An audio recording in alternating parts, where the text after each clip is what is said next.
Halo semuanya, nama saya Tirza Filia Panglewa dari kelas 11 IPS dan saya merupakan member dari grup Profit. Halo, nama saya Fernita Tita, kelas 11 dari kelompok Profit. Perkenalkan, nama saya Tania Akbar, kelompok Profit. Halo, nama saya Valencilia, saya dari 11 IPS, saya dari kelompok Profit.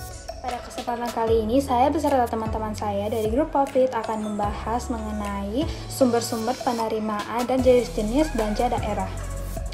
Penerimaan daerah dalam pelaksanaan desentralisasi terdiri atas pendapatan daerah dan juga pembiayaan. Pendapatan daerah itu bersumber dari pendapatan asli daerah atau dapat juga kita singkat sebagai PAD, lalu ada juga dari dana perimbangan dan ada juga dari lain-lain pendapatan.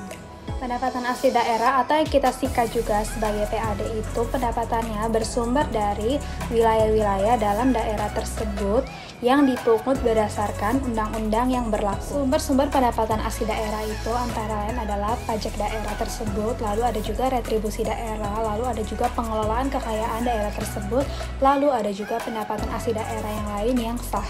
Pendapatan asli daerah yang sah yang lainnya adalah jasa giro, bunga, lalu ada juga keuntungan selisih nilai tukar antara mata uang rupiah dan mata uang asing. Dana perimbangan itu terdiri dari dana bagi hasil, dana alokasi umum, dan juga dana alokasi khusus. Jumlah dana perimbangan itu ditetapkan setiap tahun anggaran dalam APBN. Dana bagi hasil itu bersumber dari pajak dan juga sumber daya alam. Dana bagi hasil yang berasal dari pajak tersebut terdiri atas pajak bumi dan pembangunan. Ada juga bea hak perolehan dari tanah dan pembangunan. Lalu ada juga yang berasal dari pajak penghasilan. Pembagian hasil dari penerimaan PBB yang sudah diatur oleh undang-undang akan saya tampilkan di slide selanjutnya.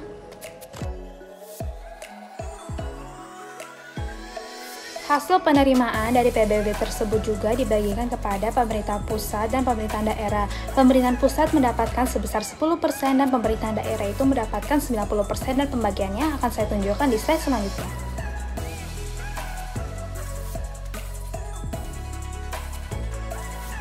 Dana alokasi umum atau DAU adalah dana yang dialokasikan kepada daerah otonom di Indonesia seperti kabupaten, kota yang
menjadi kewenangan daerah.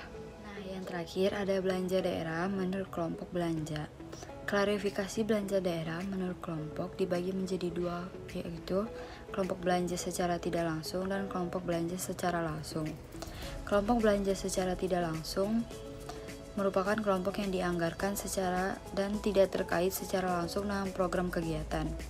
Kelompok program ini terdiri atas bantuan sosial, bunga, dan subsidi. Sedangkan kelompok belanja langsung merupakan kelompok belanja yang terkait langsung dengan pelaksanaan program dan kegiatan. Sekian dari kelompok kami, atas perhatiannya kami ucapkan terima kasih.